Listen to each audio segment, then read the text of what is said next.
Bonsoir à tout le monde. Merci pour votre présence pour cette dernière conférence sur le cycle de l'exploration. Donc je trouvais ça assez doux de terminer sur une exploration qui soit autour de nous, qui soit proche. Donc je vais vous montrer un petit peu les étapes que j'ai imaginées. Dans un premier temps, l'idée de regarder autour de soi à travers 4 artistes qui travaillent toute la photographie finalement. Donc l'idée, c'est de comprendre comment, à travers la photographie, elles explorent des univers intimes, personnels, familiaux. Et dans un second temps, autour de soi, ça m'a fait penser à l'idée de ramasser autour de soi, de l'idée de collecte, d'attraper des choses qu'il y a autour de soi pour générer de la création. Et du coup d'être dans une pensée qui est plutôt locale et utiliser les ressources qu'il y a, encore une fois, autour de soi.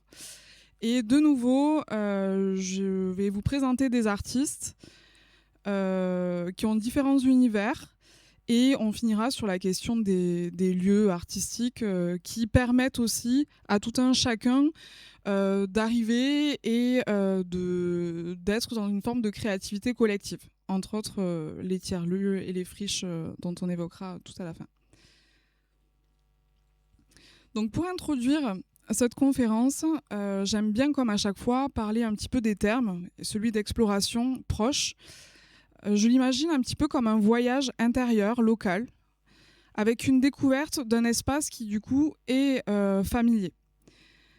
Et je trouve que c'est une notion, en fait, une idée qui est assez importante de nos jours, puisque on est quand même on est face à la mondialisation et à cet esprit aussi grandiloquent du voyage, de la vitesse.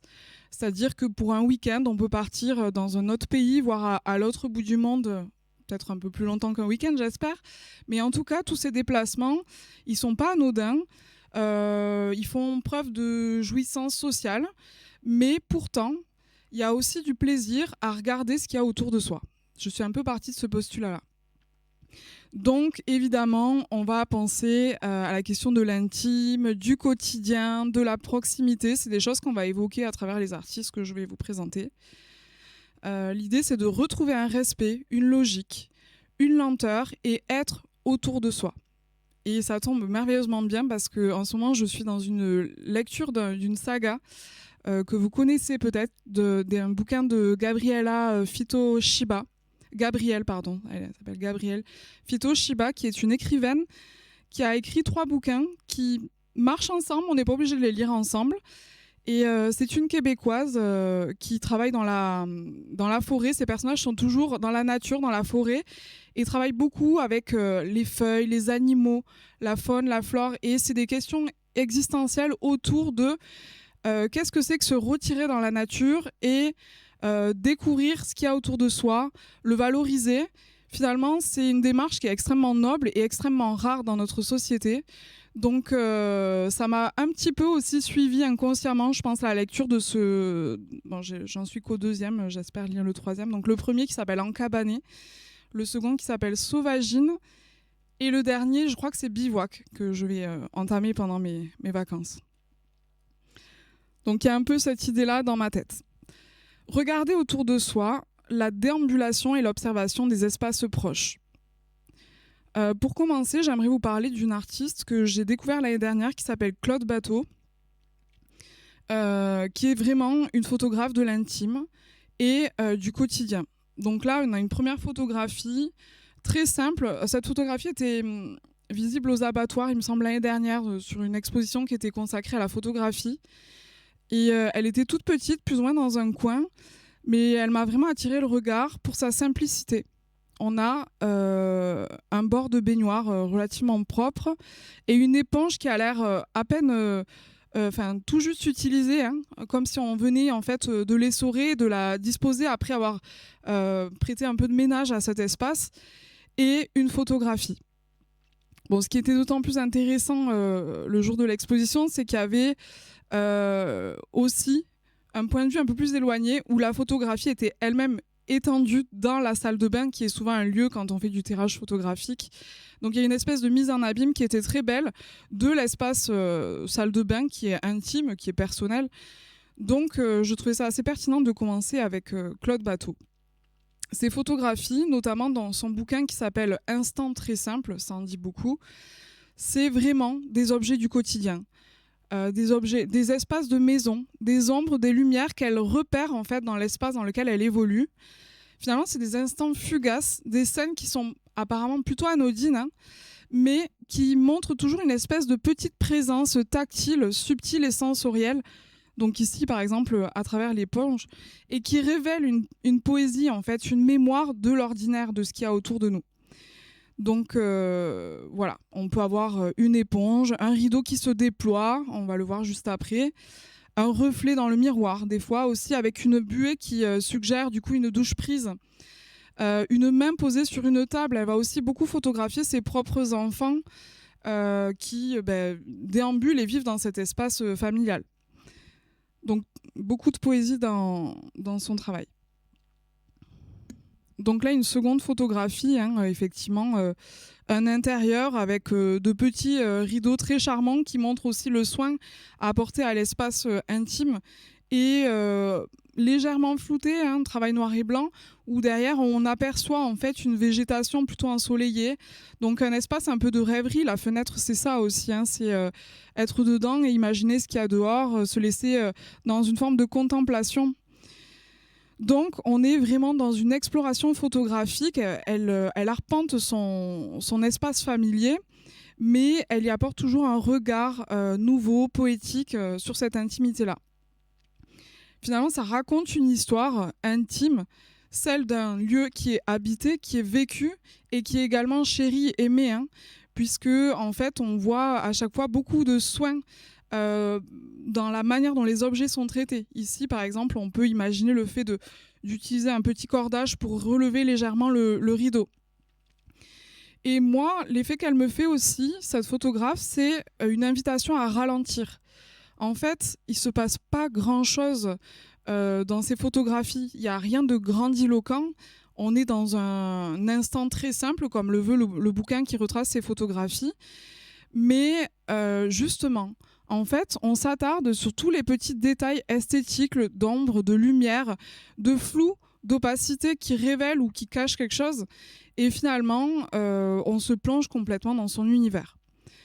Ça me fait un petit peu penser, on en avait parlé sur une autre conférence, c'était peut-être l'année dernière, au travail de Raymond Depardon, que vous connaissez peut-être, et notamment toutes ses photographies, sa série Rurale ou Commune, où c'est vraiment ça en fait, c'est prendre des espaces quotidiens d'une simplicité absolue, des espaces qu'on traverse finalement et auxquels on ne prête pas tellement attention.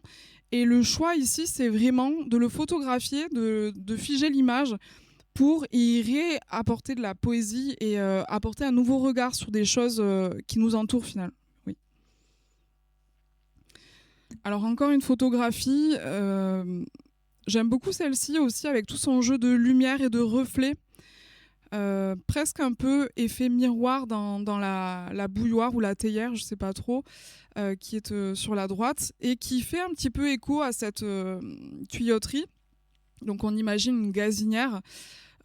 Faut imaginer aussi Claude Bateau, elle a dû photographier dans les années 60 à peu près.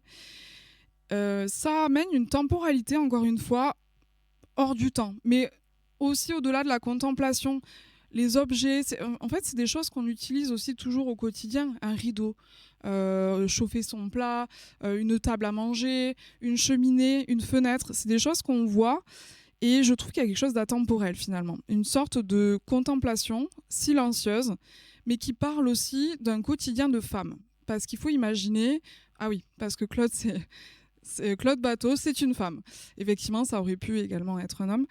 Mais c'est une femme qui a fait des études en art et qui s'est retrouvée dans l'espace de la maison et en fait dans ce temps en dehors de l'entretien de cette maison, elle attrapait son appareil photo et elle prenait le temps d'observer, de photographier, des fois même de mettre en scène, hein. Ça m'a fait penser à l'ouvrage de Gaston Bachelard, la poétique de l'espace. C'est vraiment prendre un espace et observer lentement tous les éléments qui composent notre espace et y apporter de la poésie. Donc si vous ne connaissez pas Bachelard, c'est intéressant pour ça. Ça amène beaucoup de beauté et de poésie dans le fait de regarder des infimes petites choses qui nous entourent. Comment l'intimité devient un territoire à explorer, un voyage extérieur ? Par la suspension du temps qui invite à une réflexion sur la mémoire, sur le passage du temps et la valeur des toutes petites choses aussi, dont des objets du quotidien qui nous servent en permanence. Voilà pour Claude Bateau.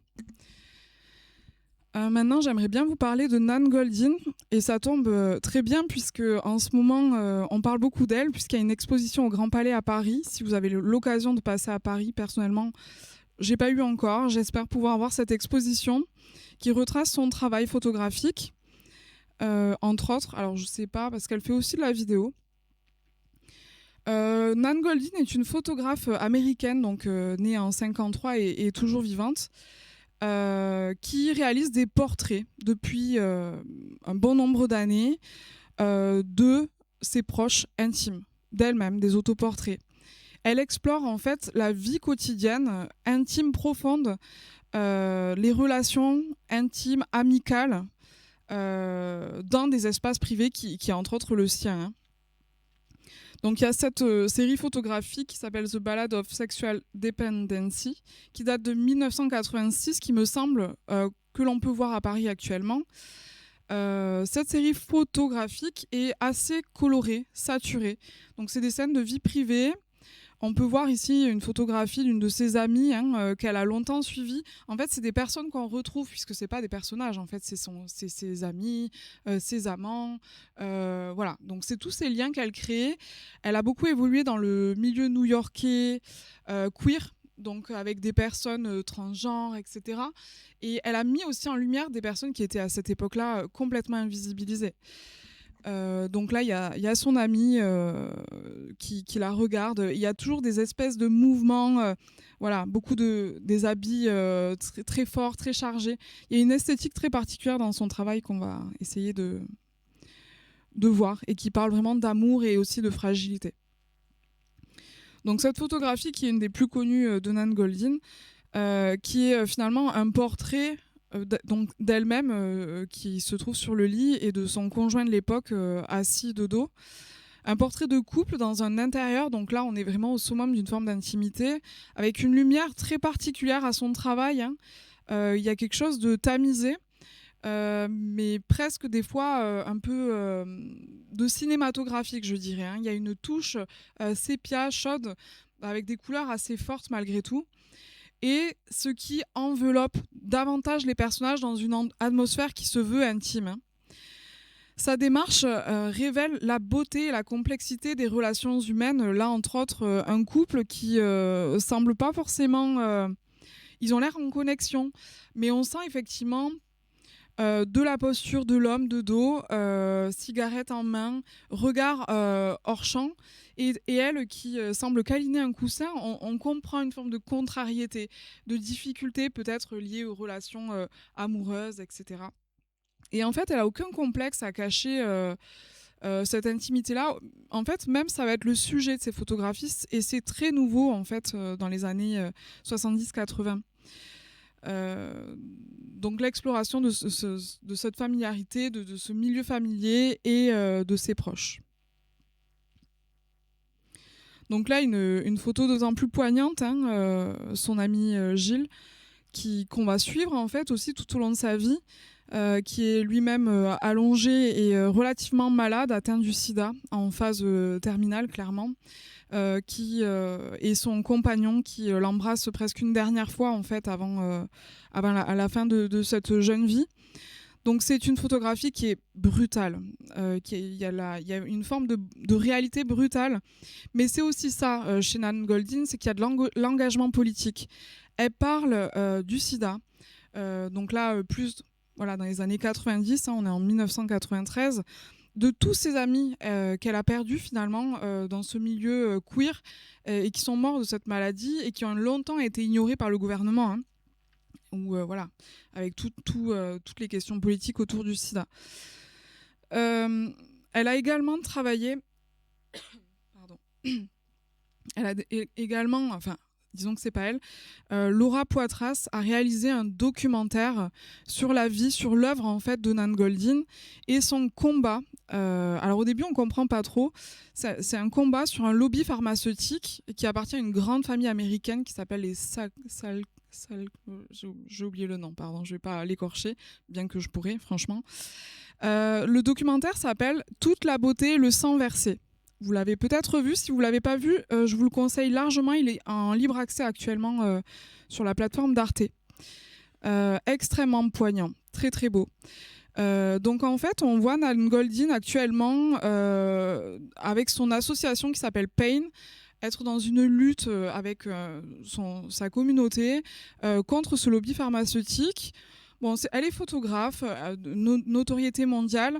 Au début, on ne tisse pas forcément les liens entre tout ça. Et puis, au fur et à mesure, on comprend que ce lobby pharmaceutique, cette famille qui a fait fortune, elle a fait fortune grâce à un opiacé, un antidouleur qui a été largement commercialisé après opération sur des très jeunes gens, sur des gens adultes, et qui était très très très addictif sur une prise en fait. Elle en a été victime, Nan Goldin, et elle a failli en mourir.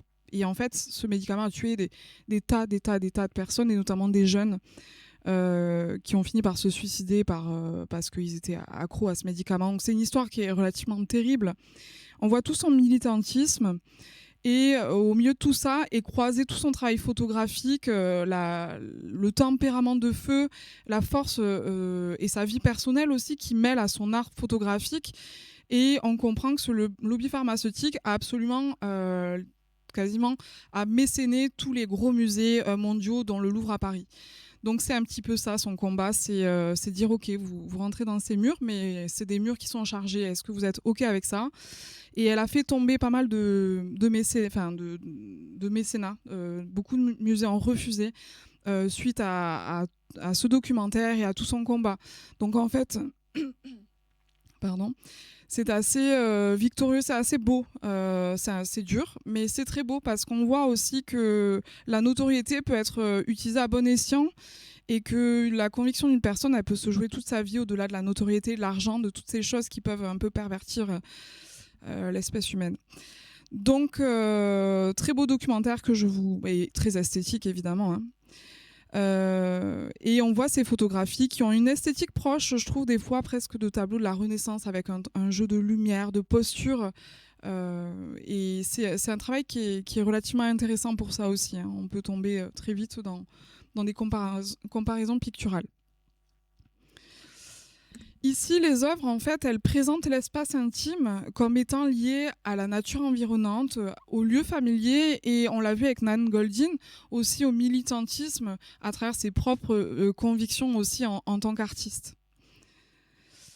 Maintenant, j'aimerais vous parler d'autres démarches qui sont plus liées à l'espace de la rue, la photographie comme exploration urbaine, parce qu'effectivement, il y a beaucoup d'artistes qui travaillent la photographie, donc la street photographie, la photographie de rue, et qui sont allés aussi chercher leur sujet dans leur authenticité, dans leur marginalité. On a ici Marie-Hélène Marc, donc photographe de grande notoriété également, qui a fait des études en photojournalisme et assez jeune en fait elle était envoyée sur des terrains dans les rues aux États-Unis, donc un petit peu partout. Et elle a beaucoup fait entre autres les rues new-yorkaises également, et un jour on lui a demandé de photographier donc des familles. Elle s'est intéressée à cette première famille, donc c'est la famille Dams dans sa voiture, le nom de la photographie, c'est une photographie assez connue de cette artiste, où on voit ce couple sur la droite, les deux enfants sur la gauche, et tous quatre enfermés dans l'habitacle de la voiture. En fait, ici, c'est une forme de reportage social des exclus du rêve américain. Donc c'est des gens clairement qui ne s'en sortent pas financièrement et qui vivent à quatre dans leur véhicule. Des choses qui sont finalement beaucoup plus courantes que ce que l'on peut penser aux États-Unis, Et elle va prendre soin de donner de la visibilité à ces gens aussi qui se démènent tant bien que mal et qui vivent dans une précarité qui est extrême, hein, ici, entre autres dans un véhicule. Alors pour la petite histoire, je crois que cette photographie a fait parler de cette famille, qu'il y a eu un élan de solidarité des suites de cette photographie. Et Marie-Hélène Marc est une photographe qui a l'habitude d'aller revoir ces sujets. En fait, elle crée, elle tisse des liens avec les personnes qu'elle photographie. Pour elle, c'est pas juste une photo et elle s'en va. Elle tisse vraiment des liens avec eux. Et du coup, elle a tendance à revenir voir les personnes qu'elle photographie. Et je crois qu'il y a eu un élan de solidarité. Et quelques années plus tard, la précarité était encore plus haute pour cette famille. Donc c'est assez terrible comme constat. Donc il y a quelque chose vraiment de la photographie aussi sociale. Et il y a cette personne, Tiny, je sais pas trop comment on le prononce, qui est cette jeune fille, pareil, reportage pour Marie-Hélène Marc. On lui demande pour un magazine d'effectuer un reportage sur les enfants dans la rue aux États-Unis. Enfants fugueurs, plus précisément, je crois. Et en fait, elle rencontre cette toute jeune fille, enfant, hein, elle doit avoir 12-13 ans, qui vit dans la rue depuis peu. Et elle se lie d'amitié et d'affection pour cet enfant-là. Et en fait, elle va la suivre durant 30 ans. Donc en fait, on va voir Tiny évoluer tout au long de sa vie. Elle suit cette personne et elle va créer des documentaires, notamment un documentaire qui s'appelle Streetwise, qui est disponible sur YouTube, qui parle de ces enfants qui vivent dans la rue. Je l'ai vu, c'est très particulier. C'est intéressant forcément parce que ça traite de quelque chose qui est réel, qui est social, et ça montre vraiment le quotidien de ces jeunes gens, tout jeunes gens mineurs, hein, qui vivent dans la rue quotidiennement dans les années 80. Donc il y a une proximité avec ces sujets, et la manière dont elle les photographie, c'est l'idée de respect et d'empathie, de ne pas être dans une forme d'intrusivité, mais vraiment sur un regard autour de la dignité et aussi de la fragilité. Là, en fait, sur cette photographie, je trouve qu'on voit vraiment le regard d'enfant. Presque un peu testard, rigolard, mais en fait, on voit aussi une forme de fragilité. C'est une enfant qui a son doudou sous la main et qui est dans un espace qui est complexe, celui de la rue, un espace vivant, hein, où les destins sont invisibles et durs. Donc, il y a une espèce de contraste entre l'enfant et la jeune femme que Tiny devient. Une autre photographie de Tiny, un peu plus âgée, qui évoque en quelque part un récit, un regard sur un moment donné, encore une fois intime avec la photographe. Hein. Il va y avoir un reportage d'ailleurs sur Tiny, pour le coup que j'ai pas vu, qui s'appelle The Life of Erin Blackwell, qui est le nom réel de la jeune fille, Erin Blackwell. Donc c'est The Life of Erin Blackwell. Un reportage qui parle vraiment de cette personne et des étapes de photographie de Marie-Hélène Marc. Donc on est vraiment dans une idée de réflexion et compassion autour de la vie dans la rue, mais il y a aussi un travail esthétique et de composition. On voit bien ici que Tiny, elle pose. Elle pose avec ses habits marqués d'une époque, ses mains au-dessus de la... Et puis elle est aussi vraiment face à l'objectif, elle le confronte foncièrement. Cadrage soigné, expression, geste, toutes ces choses sont des choix entre la complicité entre la photographe et la jeune fille, mais pas vraiment dans une mise en scène. On sent quand même de la véracité aussi, on sent qu'elle peut se laisser aller devant le regard de la photographe, notamment par cette complicité qu'elles ont toutes les deux. Donc voilà, Marie-Hélène Marc qui s'est vraiment intéressée aux marges...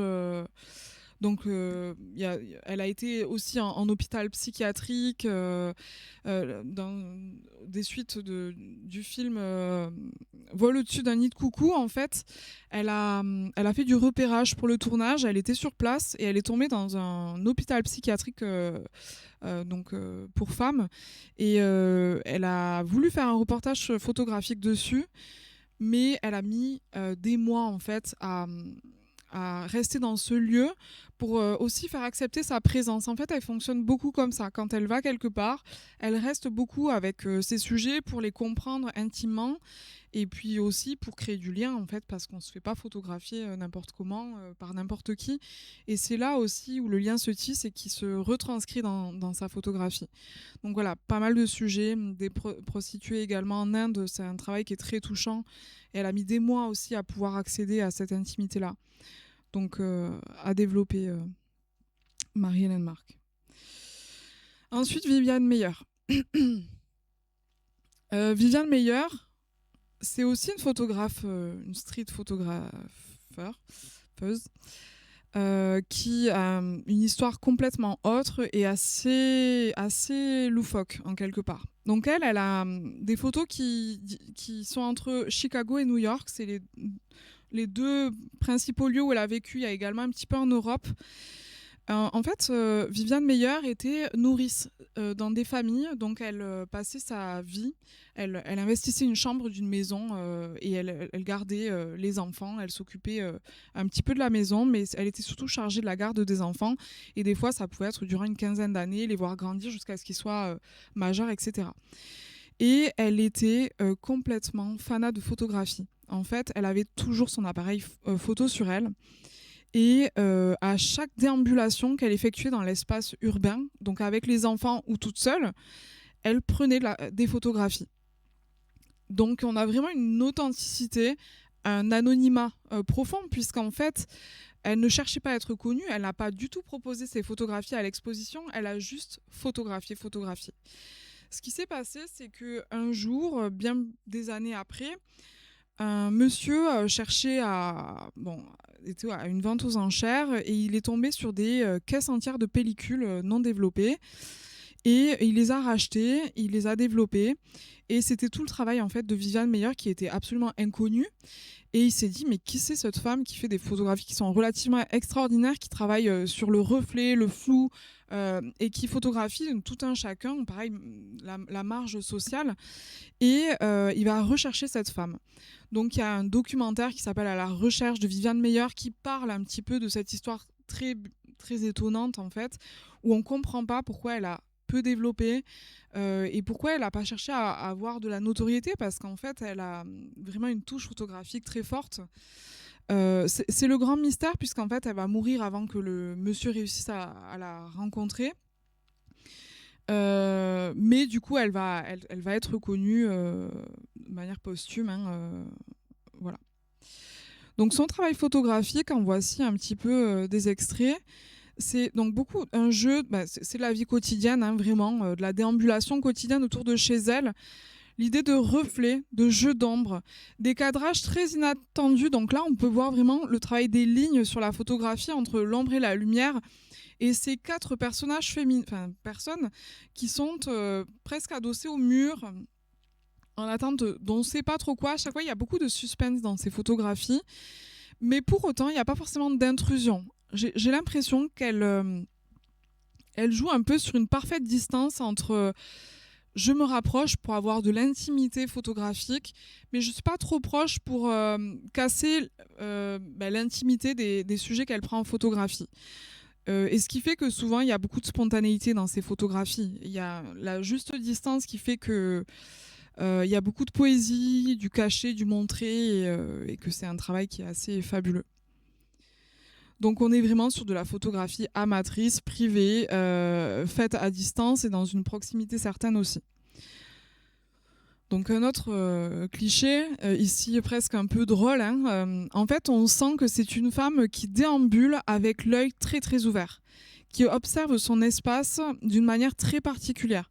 On peut imaginer que dans la vitesse d'un quotidien, on passe devant ce petit détail d'une vitrine avec un monsieur qui est sûrement en train de bricoler sa vitrine et juste 2 chaussures qui sont glissées à côté de boîtes de conserve. Très étonnant. En fait, on est dans un théâtre humain qu'elle prend le temps de photographier. Donc il y a beaucoup de choses un peu cocasses comme ça qu'elle prend en photographie et dans des cadrages très spécifiques qui mettent un peu en lumière, en exergue, la dimension étonnante en fait de l'espace dans lequel on évolue. La ville, c'est un espace de rencontre, de contrastes sociaux et d'expression individuelle. Et finalement, elle attrape tout ça pour en faire une vision riche de la diversité humaine. Et il y a presque un peu du militantisme dans ses photographies, hein. Elle va vraiment photographier les personnes qui sont très marginalisées aux États-Unis et en fait en faire un portrait. Donc c'est assez touchant pour ça aussi. Un travail d'esthétique et de composition, on a l'impression en tout cas, hein. En fait, elle a longtemps travaillé avec un appareil photo qui s'appelle le Rolleiflex, qui est un appareil photo qui se tient plutôt en fait cordon autour du cou et qui se tient plutôt au niveau du ventre et qu'on relève vers le haut et l'image nous apparaît en fait d'ici, mais l'objectif est tourné tout droit. En fait, c'est un appareil très intéressant pour la photographie de rue puisque la personne qui photographie, elle regarde vers le bas. Et pas forcément la scène qu'elle photographie, enfin elle la regarde en tout cas secrètement. Et c'est un appareil qui est très propice en fait à faire ce type de photographie. Et c'est pour ça qu'on a souvent des cadrages qui sont assez bas dans ces photographies. Et surtout qu'elle se fait pas tellement surprendre en fait en train de photographier. Très très discret. Alors pour avoir visualisé cet appareil photo, je l'ai pas manipulé. Il est extrêmement complexe. Pour l'avoir testé avec quelqu'un, 15 minutes pour préparer la photographie. Bon, on n'est pas habitué. Mais il faut imaginer aussi que c'est quelqu'un qui passait tellement de temps à photographier qu'elle avait une connaissance parfaite de son appareil et que c'est comme ça qu'elle arrivait à créer des photographies presque à l'instant au moment où elle le désirait. On a cette photographie d'une mère qui a l'air de consoler ou réprimander son enfant, on ne sait pas trop. Et cette cigarette qui tombe presque, qui cache le visage, qui apporte encore une fois un peu un trouble dans la photographie, toujours quelque chose d'un peu cocasse dans ces photographies. Et on se demande justement, avec cet appareil hyper technique, comment est-ce qu'elle arrive à attraper des instants fugaces de l'espace urbain. Chapeau à elle. Elle a également travaillé avec un Leica plus tard, elle a évolué. En fait, d'après ce que les témoins disent, elle a économisé beaucoup pour se payer des appareils photo et des pellicules qu'elle ne développait pas a priori. Ensuite, un peu plus tard, il y a tout un travail qui est en couleur, comme ici, qui apporte une nouvelle intensité visuelle, je trouve, quelque chose une nouvelle émotion, une exploration de l'espace qui est forcément plus lumineux, peut-être gai en quelque part, avec des contrastes différents et qui apporte aussi une touche beaucoup plus contemporaine.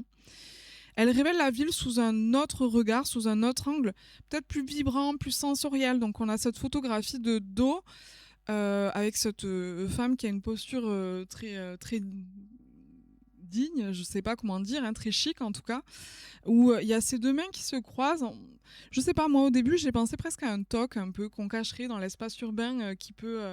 Bon, c'est peut-être mes angoisses personnelles qui parlent, mais effectivement, presque comme si elle comptait dans son dos. Et en fait, non, peut-être qu'elle se tient juste le petit doigt et qu'elle avance de manière très distinguée dans l'espace urbain. Mais je trouve que le cadrage, encore une fois, très bas, amène un regard sur du petit détail qui est très touchant dans sa manière de voir en fait l'humanité, en quelque part. Donc là, pour ces deux photographes, Marie-Hélène Marc et Viviane Meyer, on est dans la déambulation urbaine, une contemplation d'un espace qui est quotidien, mais qui est un moyen d'explorer aussi l'univers social en fait, qui nous entoure. La photographie ici sert aussi à témoigner de ces choses-là dans une esthétique qui est à chaque fois dans chacune des photographes très propre à leur sensibilité propre. Alors, dans un deuxième temps, on va plutôt s'attarder sur des artistes qui sont autour de la cueillette, du fait de ramasser autour de soi, de la collecte et de la réinterprétation des ressources locales. L'idée de collecter et de réemployer ici dans l'art contemporain. Je vais vous présenter le travail de Maria Tachmann que j'ai découvert il y a moins d'1 an, dans un lieu dont je vous parle souvent, qui est la Maison des Arts Claude et Georges Pompidou de Cajarc dans le Lot, qui présente toujours des artistes, je trouve, très chouettes. En fait, c'est vraiment le parti pris où les artistes vont devoir s'imprégner du territoire, qui est un territoire rural. Ici, pour Maria Tachmann, c'est vraiment ça. En fait, elle a été en résidence sur le lieu, donc dans la vallée du Lot, et elle a souhaité collecter, ramasser tout ce que le territoire pouvait lui proposer. Donc ça peut être du végétal, du minéral, du plastique, parce qu'on va pas se mentir, hein, tous les espaces sont quand même chargés de pollution, du verre. Voilà, elle a ramassé des pigments de poudre de travaux, enfin plein de petites choses très différentes, des clous, du fer, une diversité de choses qu'elle a collectées. Et effectivement, en fait, elle partait à pied, d'après ce que j'ai compris. Bon, c'est un peu rigolo parce que ma propre mère l'a pris en stop. Elle rentrait, elle s'était un peu perdue dans la vallée du Lot. Et c'est comme ça qu'elle m'a raconté, ah, c'est rigolo, j'ai ramassé une artiste. Je l'ai ramenée au centre d'art, peut-être que tu connais. J'étais là, ah oui, mais oui, il est incroyable son travail. Et du coup, Maria Tachmann s'était perdue dans la vallée du Lot. Parce qu'elle elle se laisse en fait complètement happer je ne l'ai pas rencontrée moi-même, mais de ce que m'a raconté ma mère, elle se laisse happer par le paysage. Elle a marché, elle a ramassé, collecté, et en fait c'est une expérience à part entière où elle se met en immersion dans ce paysage qui est pas du tout, elle est suisse je crois, pas du tout un paysage qu'elle connaît, et ensuite elle s'immerge et elle va produire une pièce à partir de ça. Donc ici, vous avez des exemples de l'exposition de Cajar où on a des petites feuilles où elle a créé des jus, en fait, où elle a peint avec, créé des textures, des formes. Ça fait presque un petit peu test. Comme si elle avait essayé des textures, des formes à partir des choses qu'elle a collectées finalement. On peut parler presque d'une archéologie sensible d'un lieu, hein, et d'une recomposition à partir de ce qu'elle en a ressorti. Et puis il y a une seconde pièce qui fait vraiment office de collection qui m'a pas mal percutée, c'est celle-ci. Donc dans une grande pièce, et ça cheminait et ça remontait sur le mur, c'était très beau, on arrivait vraiment de ce point de vue-là. Une collecte de tous ces éléments qui sont issus du quotidien, que parfois on peut reconnaître ou pas, parce qu'ils ont été plus ou moins dégradés ou transformés. Et en fait, elle a fait une forme de classification par couleur, et presque plus par couleur que par forme, mais aussi par forme. Et en fait, on pouvait contourner, déambuler et reconnaître ou pas, mais en fait, on se faisait happer par l'harmonie colorimétrique de tous ces éléments qu'elle a rassemblés en petites collections du territoire, en fait. C'est presque comme une seconde peau du territoire lotois, en quelque part, qu'elle a exposé et déballé comme un tapis sous les yeux du spectateur, qui sont en général plutôt des gens locaux. Donc c'est ça qui est assez intéressant. Elle a capté l'essence du lieu, de ses habitants, en valorisant ce qui est anodin et délaissé ici, hein, dans l'espace rural. Donc il y a une forme de dialogue entre passé de ces objets et présent, la manière de le réinterpréter. Mémoire individuelle, parce que des fois on peut se dire ah tiens ça c'est ça me fait penser à ça, et en même temps mémoire collective parce que c'est des choses qui sont oubliées dans les espaces collectifs. Donc ça renvoie aussi à toute cette question écologique, etc. J'ai trouvé ça très intéressant comme travail, vraiment. Peut-être pas facile d'accès au premier abord, mais en fait, ça renvoie aussi à toute la tradition historique de la collection en biologie, dans les muséums. Hein. C'est une tradition très occidentale de ramasser et de ranger, de catégoriser. Et là, en quelque part, on peut penser aussi à cette métaphore aussi du besoin de cadrer, de ranger, de hiérarchiser. Bon, ça, c'est peut-être pas dans son discours, c'est la manière dont j'ai ressenti les choses, mais il y a quelque chose de très intéressant dans ce travail, donc Maria Tachmann. Il y avait une discussion dans le cadre de cette exposition avec des peintures d'une artiste dont j'ai oublié le nom, mais c'est aussi un parti pris de ce centre d'art qui est plutôt chouette. Margot Fontaine. Margot Fontaine est une artiste locale, pour le coup, aux environs de Toulousain. Tarn, il me semble, je ne vais pas dire de bêtises. C'est un travail elle travaille énormément le tissu, entre autres le tissu traditionnel local qu'elle va chiner, souvent issu des pratiques artisanales anciennes. En fait, elle réutilise, elle upcycling le tissu, puisqu'elle va ensuite le teindre. Et entre autres avec tout un tas d'éléments que je vais vous décrire après, mais notamment des plantes. Donc elle collecte tissus, fils, objets qui sont liés au textile en fait, hein, pour créer entre autres là, notamment cette pièce qui a été exposée. Donc je ne sais plus si celle-là c'est à la bibliothèque de Toulouse, le Grand M, ou aux abattoirs. Il y a 2 expositions. A priori plus aux abattoirs pour celle-ci. Mais alors, effectivement, elle a exposé ailleurs à Toulouse aussi. Ici, on est vraiment sur la valorisation d'un patrimoine matériel souvent oublié. En fait, les tissus, quand on fait les vides-greniers, tous ces lieux où les vides-maisons, il y a toujours des vieux tissus. Et elle va le prendre et le revaloriser via la teinture et via le motif. Donc on peut voir légèrement, je vous montrerai d'autres motifs après, il y a quand même un esprit de ressource, le fait de se ressourcer, d'espace spirituel à travers cette cabane. On entreperçoit qu'il y a des bougies, c'est un espace qui est très contemplatif, très doux. Quand on rentre dans cette pièce, en fait, il y a beaucoup à regarder. On a l'impression presque de regarder un ciel étoilé avec plein de formes qui sont parfois figuratives, des fois presque un peu abstraites. Ça appelle énormément l'imaginaire, en fait, cette espèce de petite tente presque nomade, hein, qui est installée comme ça au sein d'un musée et qui nous propose toute une iconographie un peu imaginaire. Et entre autres, elle s'intéresse énormément au milieu de la sorcellerie, de toutes ces choses-là. Donc là, pour le coup, d'autres pièces qui étaient visibles à la bibliothèque du Grand M, j'espère que c'est bien ça, je ne vais pas me tromper. Et on voit un petit peu plus en détail, effectivement, des figures humaines, des personnages.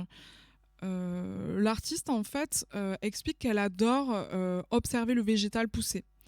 En fait, elle va planter, elle va prendre soin, elle va cueillir et sélectionner ensuite des feuilles, des bourgeons et en créer des matières pour peindre, etc. Et elle explique que tout ce process, aussi lent soit-il, c'est justement sa lenteur qui fait sa qualité et toute sa richesse.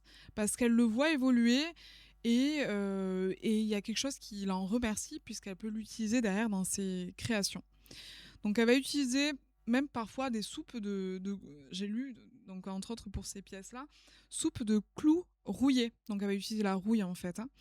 Impression végétale de fleurs, hein, coréopsis, fleurs de carottes sauvages, teinture à la bruyère, garance et campèche. J'espère pas trop dire d'erreur parce que nous avons une teinturière végétale dans la salle. Donc son travail, il est vraiment ancré dans le territoire, dans l'histoire aussi des choses qu'elle cueille en fait autour d'elle-même, hein, et dans la question de la relation à l'homme et à ses racines, parce qu'en fait tout ça c'est des gestes aussi qui sont anciens. À l'époque, on connaissait bien le sens des plantes, comment se soigner, comment créer de la teinture, etc. Et en fait, elle revalorise tout cet art-là à travers ces grandes tentures textiles et un imaginaire aussi autour de la sorcellerie, de tout un imaginaire un peu fantasmagorique qui est assez poétique. Et puis, je voulais présenter aussi cet ouvrage que Margot Fontaine a réalisé en sortie de résidence, donc en 2024, qui est un petit ouvrage, pas si petit que ça en somme, mais qui est très intéressant parce qu'il a quelque chose de très plastique.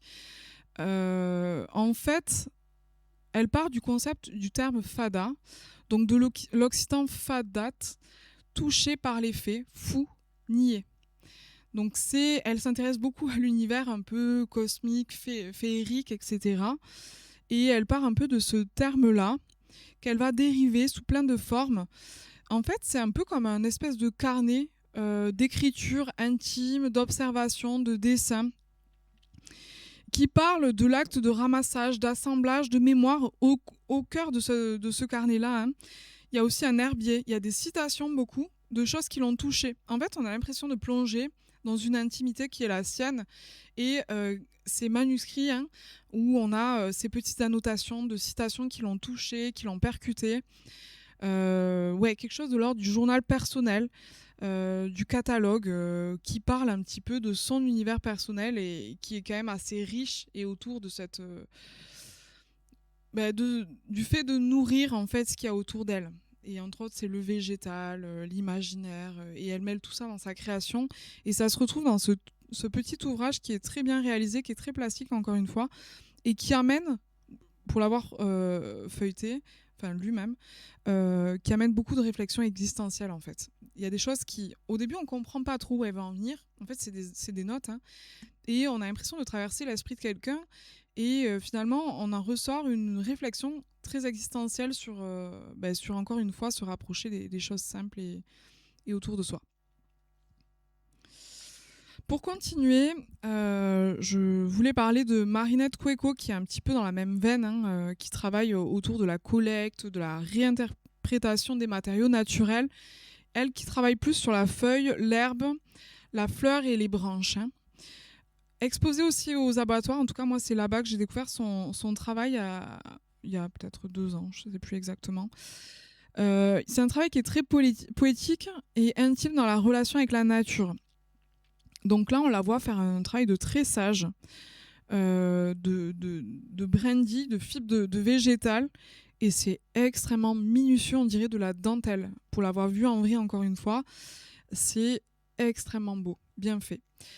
Et en fait, l'artiste ramasse, collecte depuis son plus jeune âge, hein.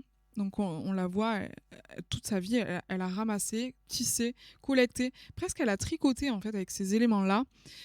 Donc on sent pareil une fois de plus qu'elle a un environnement et qu'elle a une manière très particulière de faire cohésion avec cet environnement-là. Elle l'attrape, elle le tresse, elle le manipule.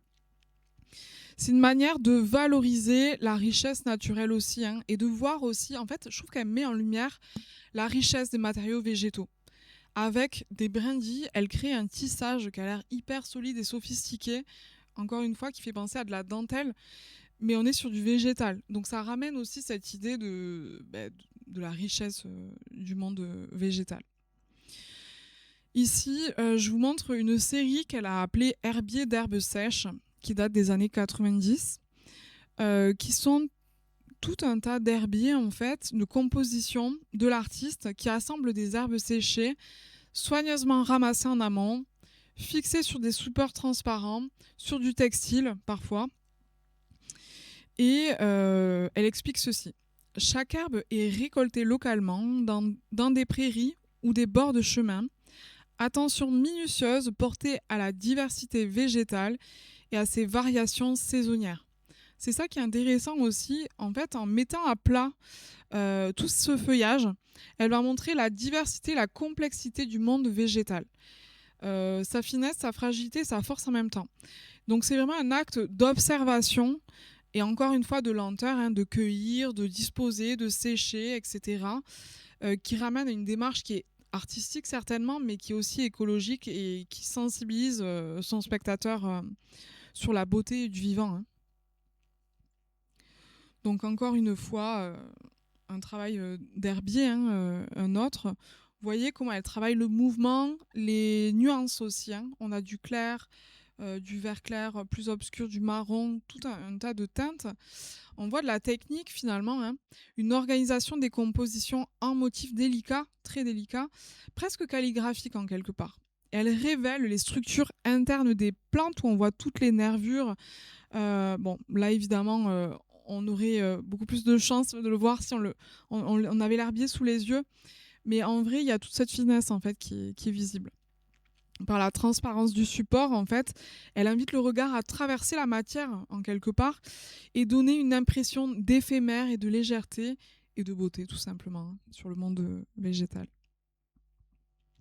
Je voulais vous montrer encore une autre fois une pièce qu'elle tisse, hein, et là, vous avez vu, il y a des minéraux également, hein, donc végétaux, minéraux, elle a mis des petits cailloux qu'elle a tissés autour pour les enfermer comme une toile d'araignée. Je trouve ça très poétique, ouais. On dirait des napperons presque, je trouve, de grand-mère. Bon, voilà, il y a forcément une dimension écologique dans son travail, local évidemment. Et c'est un travail qui est aussi sculptural, hein, notamment à travers le tissage. Le matériau principal, c'est la nature, mais elle tisse tout ça, elle en crée une force. Respect et valorisation des ressources locales, une économie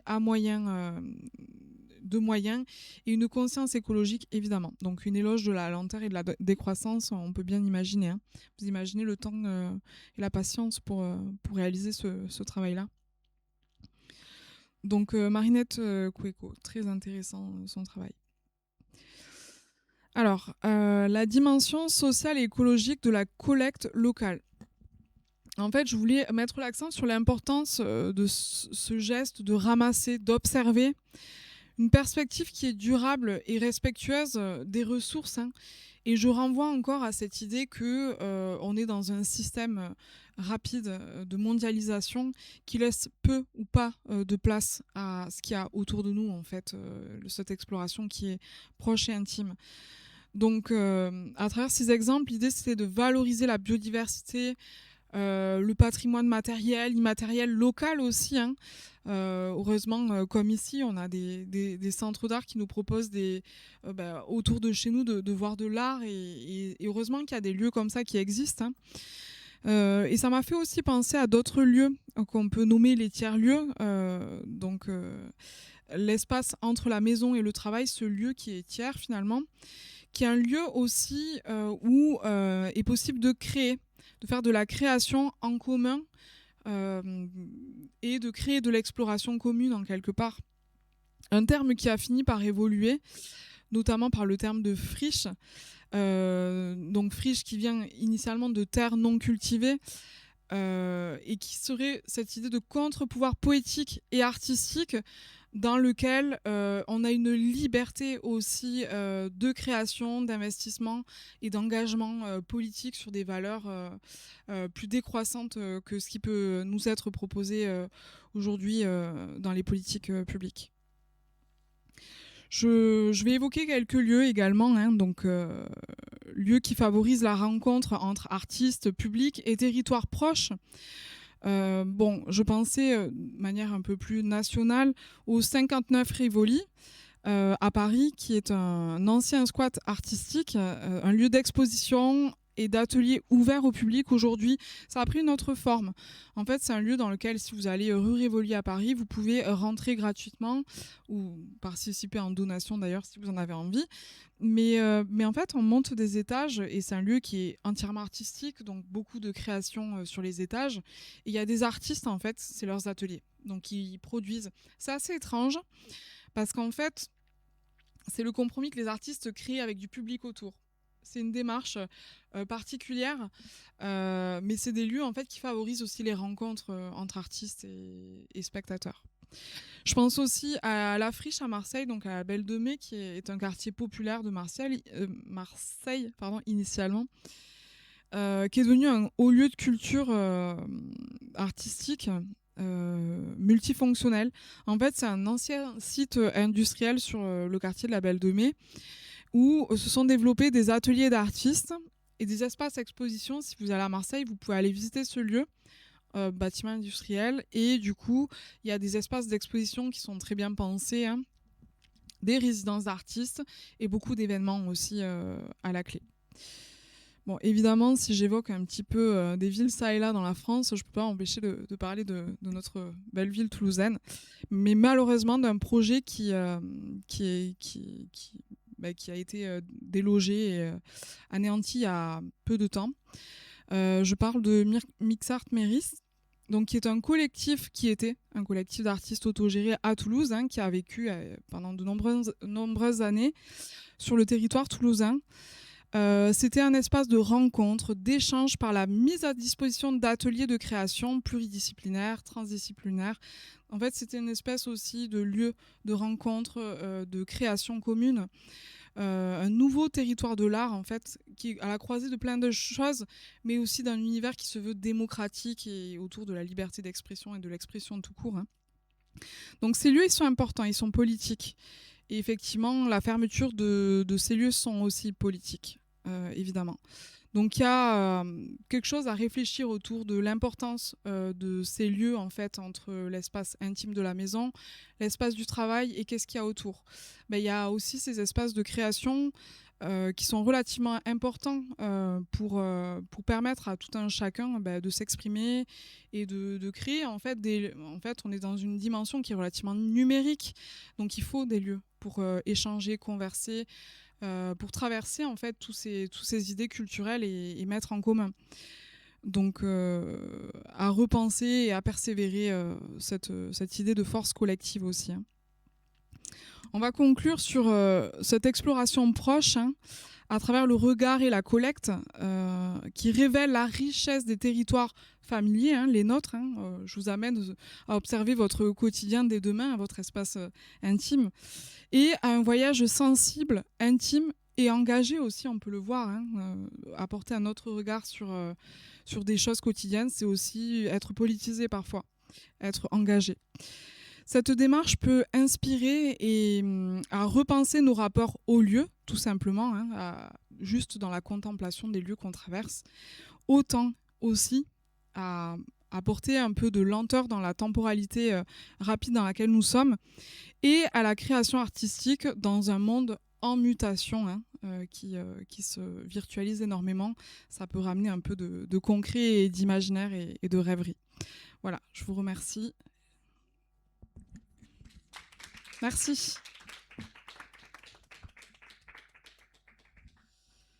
Si vous avez des retours, des remarques, des questions, c'est avec grand plaisir sur cette conférence qui, j'espère, vous a plu.